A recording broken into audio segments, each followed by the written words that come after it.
Your mind is already rehearsing the worst thing that could happen to you. You have probably spent years trying to make it stop, and the Stoics would say that trying to make it stop was the mistake. There is a practice at the center of Stoic thought that sounds, the first time you hear it, like the opposite of wisdom. It asks you to do on purpose the exact thing your anxiety already does without asking permission.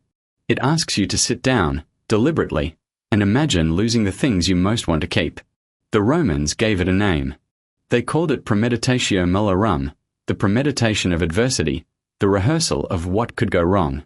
And they treated it not as morbidity but as one of the most dependable tools a person could carry through a life.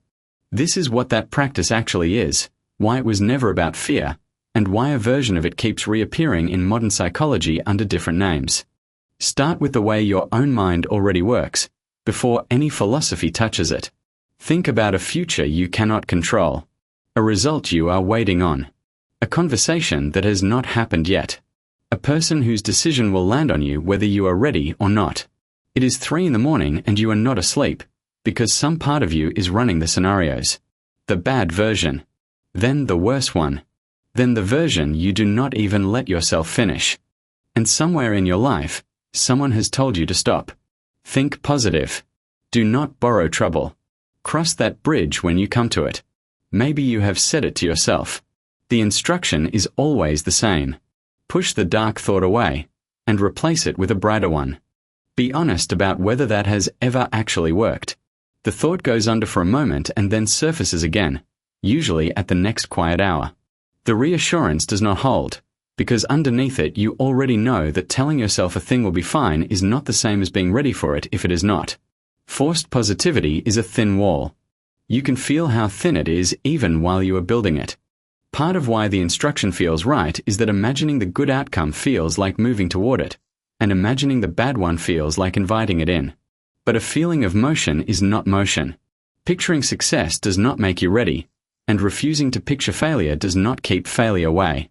It only arranges things so that if the hard outcome does arrive, it arrives to a person who has never once looked at it directly, and who has to do all of their looking now, at the worst possible moment. The Stoics looked at this same human situation and drew the opposite conclusion.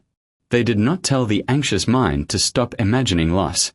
They told it to imagine loss correctly, on purpose, with structure, and all the way through to the end, instead of in the broken half loops that anxiety runs on its own.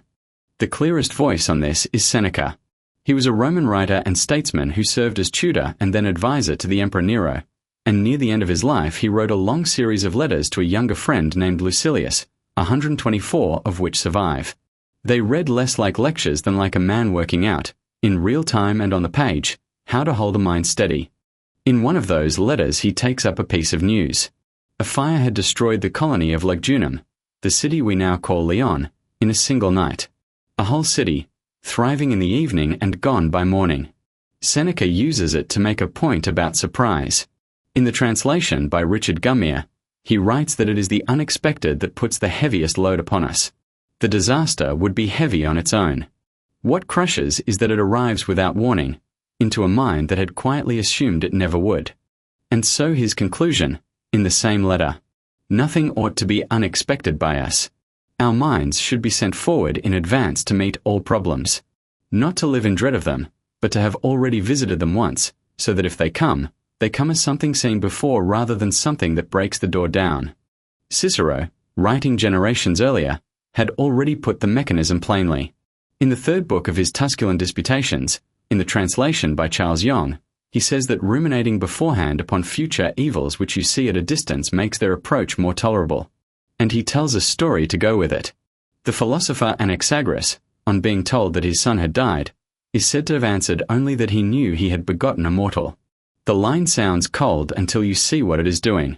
He had already, long before, let the full possibility into his mind. When it arrived, it did not arrive as a stranger. That is the entire practice in a single image. The grief was not smaller for Anaxagoras. It was simply not multiplied by shock, by the particular violence of a thing you had refused to believe could ever happen to you.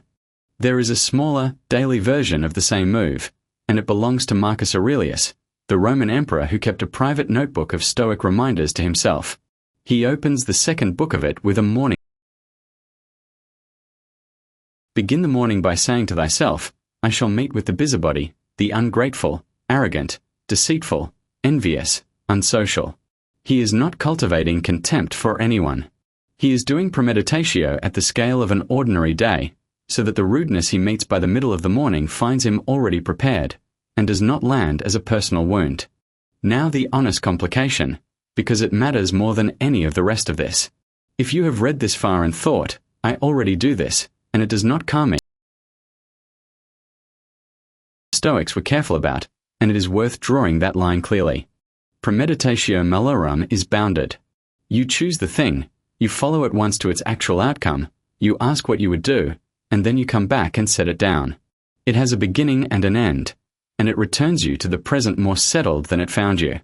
Anxious rumination is the opposite shape. It has no end. It circles the same fear without ever arriving anywhere. It does not ask what you would do, because it is not really trying to prepare you, and it leaves you more frightened than it found you. From the outside, the two can look identical.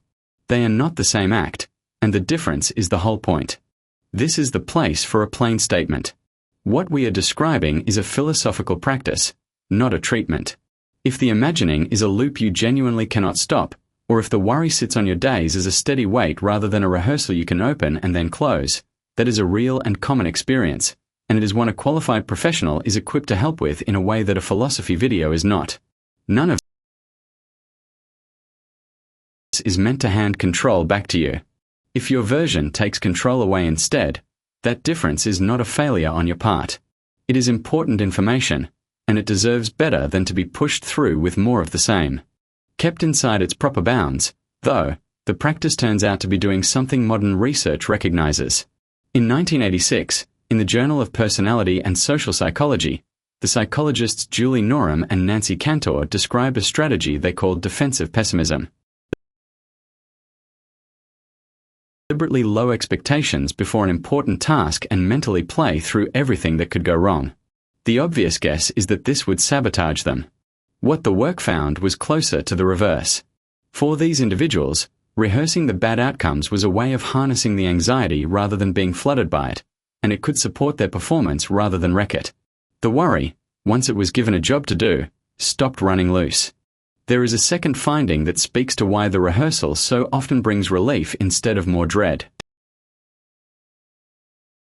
Daniel Gilbert, Timothy Wilson, and their colleagues described what they called the durability bias.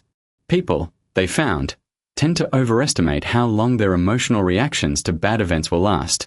We predict that a loss or a failure will flatten us for far longer than it actually does, because we quietly forget our own capacity to absorb things and recover. When you rehearse a feared outcome all the way to the end, you tend to bump into this on your own. You picture the thing, and then you picture the morning after the thing, and you notice that some version of you is still there, still functioning. The dread was real. The permanence it promised was not. So here is what the practice looks like when you actually do it, rather than read about it. You pick one thing you have been refusing to look at. Not the whole cloud of dread, one specific outcome. You let yourself follow it forward, past the moment of impact, to the ordinary day that comes after it. You ask a plain question. If this happened, what would I actually do first? You will usually find that you have an answer, and that the answer is survivable, and unglamorous, and real. Then you close it, the way you would close a book, and you come back to the room you are in. That is the whole of it. Not to expect disaster. Not to darken an ordinary day with borrowed loss. To take the specific power that surprise holds over a human mind, the power to ambush and to crush, and to spend it in advance, in a controlled setting, on your own terms, so that less of it is lying in wait for you later.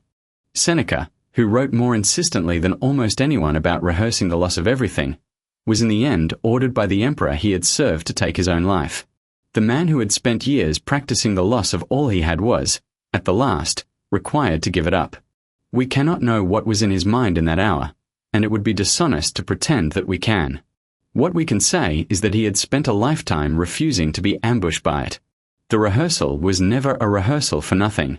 It was preparation for a life in which things are, sooner or later, lost. So a question to sit with, and then to leave in the comments if you want to. What is the one outcome you do on the morning after it? Follow it once, all the way through, and notice whether it looks different from that side.